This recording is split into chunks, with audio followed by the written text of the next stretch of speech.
This tutorial review will show you how to stop emails going to spam in Gmail.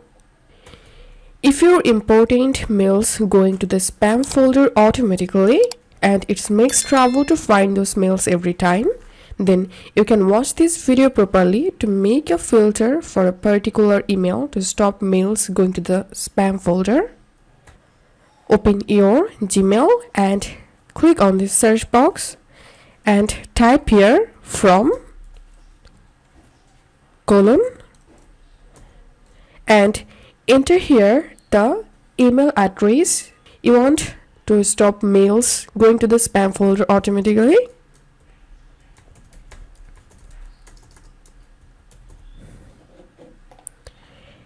Click on this icon, click on create filter,